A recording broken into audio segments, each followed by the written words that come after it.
अवधूत चिंतन श्री गुरुदेव दत्त श्री स्वामी समर्थ तुम्हा सर्वांचं आपल्या चॅनलमध्ये खूप खूप स्वागत करते आणि आजच्या या नवीन व्हिडिओला सुरुवात करते. प्रत्येक महिन्यातील कृष्ण आणि शुक्ल पक्षातील एकादशी तिथी जगाचा पालन पोषण करणारा भगवान श्रीहरी विष्णूंना समर्पित आहे. या शुभ मुहूर्तावरती लक्ष्मीनारायणाची भक्तिभावाने पूजा केली जाते. तसेच इष्टफळ मिळवण्यासाठी एकादशीचे व्रत पाळले जाते. या व्रताचे पालन केल्याने भक्तांवरती भगवान श्रीहरी विष्णूंची अखंड कृपा होते. त्यांच्या कृपेने साधक पृथ्वीवर स्वर्गासारखे सुख प्राप्त होते आणि वंशवृद्धी होते. सगळी बिघडलेली कामे सुरळीत होतात. एकादशी तिथीला विशेष उपाय करण्याची देखील पद्धत आहे. या उपायांचे पालन केल्याने पैशांसह सर्व प्रकारच्या समस्या दूर होतात. कुठल्याही आर्थिक संकटातून मुक्ती मिळवायची असेल तर मोक्षदा एकादशीच्या दिवशी घरामध्ये काही सेवा उपाय करावेत. आज या व्हिडिओमध्ये मी एक अतिशय प्रभावी उपाय तुमच्यासोबत शेअर करणार आहे.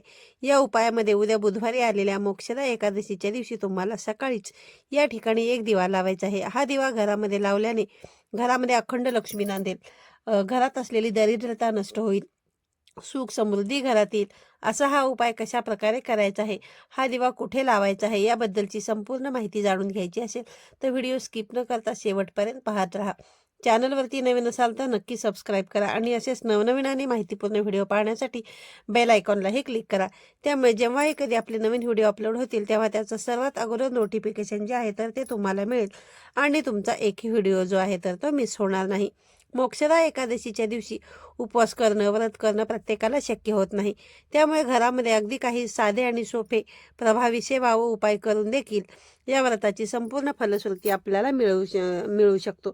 हा उपाय जो आहे तर तो आपल्याला मोक्षदा एकादशीच्या दिवशी करायचा आहे. तो सकाळीच करायचा आहे. आता सकाळी ब्रह्ममुहूर्तावरती उठून केलं तर उत्तम आहे, पण त्या वेळेमध्ये जर तुम्हाला शक्य नसेल तर सकाळी 10च्या आत करण्याचा प्रयत्न करा. जास्तीत जास्त 11 वाजेपर्यंत करण्याचा प्रयत्न करा. आता हा उपाय का करायचा तर आपल्या आयुष्यामध्ये बघा अनेक अडचणी, अनेक संकट असतात, अनेक समस्या येत असतात, ज्यामधून बाहेर पडण्यासाठी आपण खूप कष्ट करत असतो. तरी देखील बऱ्याचदा आपल्या कष्टाला, मेहनतीला म्हणावे तसे यश प्राप्त होत नाही. नशिबाची आपल्याला साथ मिळत नाही. काही ना काही अडचणी काहीतरी आपल्या मार्गामध्ये नेहमीच येत असतात. आपले कार्य जे आहे ना तर ते सिद्धीच जात नाही. मग तुम्ही कोणत्याही एखाद्या नवीन कार्याची किंवा एखाद्या व्यवसायाची सुरुवात केलेली असेल किंवा नवीन नोकरीच्या प्रयत्नामध्ये तुम्ही असाल, पण त्यामध्ये तुम्हाला यश मिळत नाही, नशिबाची तुम्हाला साथ नाही, घरामध्ये आर्थिक स्थैर्य नाही, घरामध्ये जो काही पैसा येतो तो फार काळ टिकत नाही, कोणत्या ना कोणत्या कारणाने तो खर्च होतो.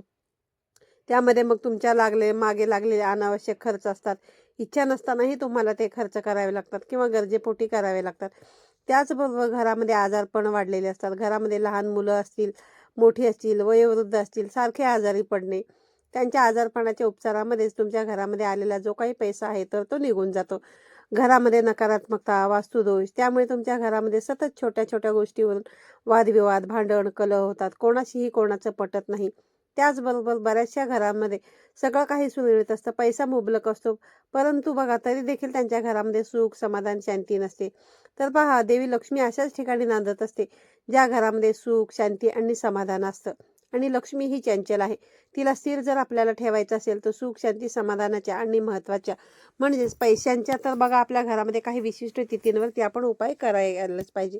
उपाय केल्याने आपल्या हातून सेवा होते. त्याचबरोबर या उपायाचे आपल्याला अनेक पटीने लाभ देखील होतात. एकादशी तिथी ही भगवान श्रीहरी विष्णू यांना समर्पित आहे आणि ज्या घरामध्ये भगवान श्रीहरी विष्णू यांची सेवा उपासना केली जाते त्या घरामध्ये देवी लक्ष्मी कधीही तिथून निघून जात नाही. आज जसं मी सांगितलं की तुम्हाला जर बघा व्रत आणि उपवास करणे शक्य नसेल तर मग ज्या जमतील त्या सेवा उपाय तुम्हाला तुमच्या घरामध्ये करायचे आहेत आणि उपाय देखील बघा करायचेच आहेत. अगदी आवर्जून हे उपाय करायचे. तर हा उपाय आपल्याला उद्या बुधवारी आलेल्या मोक्षदा एकादशीला सकाळीच करायचा आहे. पण त्या अगोदर तुम्हाला घराची स्वच्छता करून घ्यायची आहे. स्वच्छता झाल्यानंतर आंघोळ करायची आहे. आंघोळीनंतर सर्वप्रथम आपल्याला देवपूजा करून घ्यायची आहे.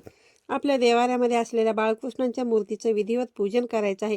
लक्ष्मीनारायणाचा फोटो असेल किंवा देवी लक्ष्मीची मूर्ती असेल तर त्याचं देखील तुम्हाला विधिवत पूजन करायचं आहे. त्यानंतर आपल्याला हा उपाय जो आहे तर तो करायचा आहे. या उपायासाठी तुम्हाला एक मातीची पणती घ्यायची आहे. मातीच्या पणतीऐवजी तुम्ही कणकेचा दिवा देखील वापरू शकता. कणकेचा दिवा हा सर्वश्रेष्ठ मानला जातो.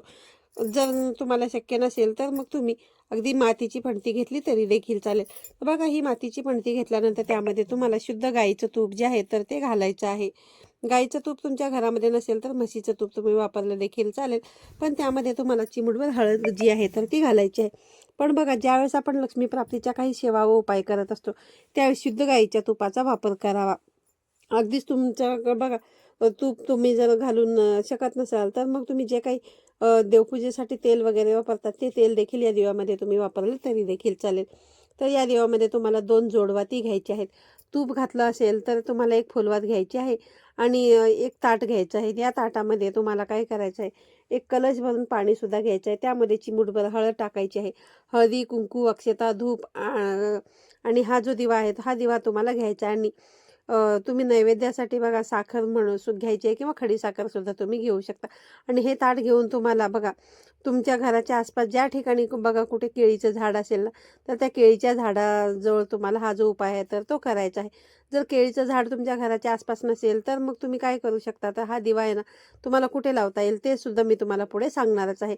पण जर तुमच्या घराच्या आसपास केळीचं झाड असेल तर तिथे हे ताट तुम्हाला घेऊन जायचं आहे, कारण केळीच्या झाडामध्ये साक्षात भगवान श्रीहरी विष्णू यांचा वास असतो.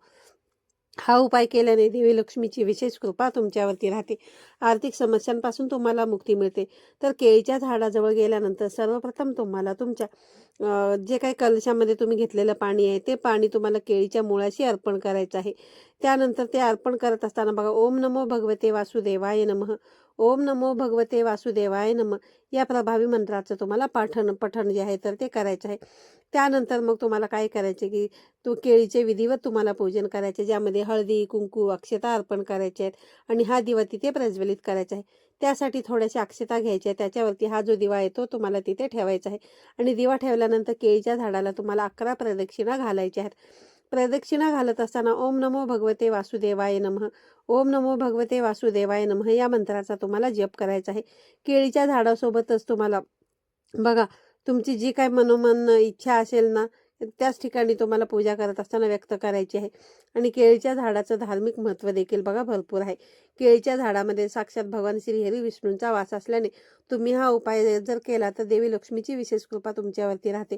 आणि त्यातल्या त्यात बघा, उद्या एकादशी तिथी असल्याने या उपायाला अनन्यसाधारण महत्त्व आहे. भगवान श्री हरी विष्णूंच्या नैवेद्यामध्ये देखील बघा आपण केळीच्या नैवेद्य त्यांना अर्पण करत असतो. तुळशी पत्रा इतकंच बघा, केळी देखील त्यांना अतिशय प्रिय आहे. त्यामुळे असा हा उपाय तुम्हाला मोक्षदा एकादशीला आवर्जून करायचा आहे.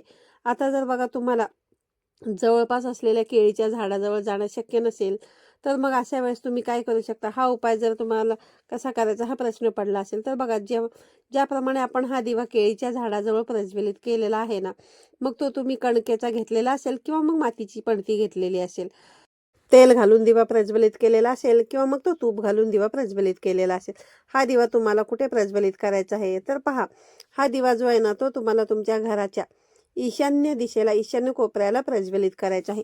ईशान्य दिशा जी आहे तर ती ईश्वरीय दिशा मानली जाते. या दिशेला तो उत्तरेकडे तोंड करून जे आहे ना तर तो तुम्हाला प्रज्वलित करायचा आहे. उत्तर दिशेकडे या दिव्याचं तोंड केल्यामुळे तुम्हाला देवी लक्ष्मीची विशेष अशी कृपा लाभेल. आणि तिथे बसून तुम्हाला विष्णू सहस्त्रनामाचं पठण करायचं आहे. जर तुमचं देवघर ईशान्य कोपऱ्यामध्ये असेल तर अशा वेळेस देवघरासमोरच हा दिवा तुम्ही लावू शकता. पण देवघरासमोर दिवा लावत असताना दिव्याची वात ही उत्तर दिशेकडे असायला पाहिजे, कारण ती दिशा जी आहे तर ती देवी लक्ष्मीच्या आगमनाची दिशा मानली जाते. जर तुम्ही फुलवातीचा दिवा लावलेला असेल तर मग त्या फुलवातीची दिशा ही वरच्या दिशेने असते. त्यामुळे ईशान्य कोपऱ्यामध्ये हा दिवा तुम्हाला ठेवायचा आहे आणि तिथे बसूनच तुम्हाला एक वेळा विष्णू सहस्रनामाचं पठण करायचं आहे. हा दिवा किती वेळा सुरू ठेवायचा तर बघा, हा दिवा साधारणतः 1 तास तरी सुरू राहिला पाहिजे. तुमचं विष्णू सहस्रनामाचं पठण होईपर्यंत हा दिवा जो आहे ना तर तो प्रज्वलित झाला पाहिजे. त्यानंतर तो दिवा शांत झाला तरी चालेल. त्याची वात जी आहे ना ती शांत झाल्यावर काढून घ्यायची आहे आणि दिवा तुम्हाला स्वच्छ धुवून पुन्हा वापरण्यासाठी तुम्ही घेऊ शकता. जर तुम्ही कणकेचा दिवा या उपायासाठी घेतलेला असेल तर तो कणकेचा दिवा जो आहे तो एखाद्या झाडाच्या मुळाशी तुम्हाला ठेवून द्यायचा आहे, जेणेकरून तिथे असलेले किडे, कीटक, मुंग्या येऊन हा दिवा खाऊन जातील आणि तुम्हाला एक प्रकारे अन्नदान केल्याचं देखील पुण्य मिळेल. तर आजच्या व्हिडिओमध्ये सांगितलेली माहिती तुम्हाला आवडली असेल तर व्हिडिओला लाईक करा, शेअर करा. पुन्हा भेटूया अशाच एका नवीन आणि माहितीपूर्ण व्हिडिओमध्ये. तोपर्यंत सर्वांना श्री स्वामी समर्थ.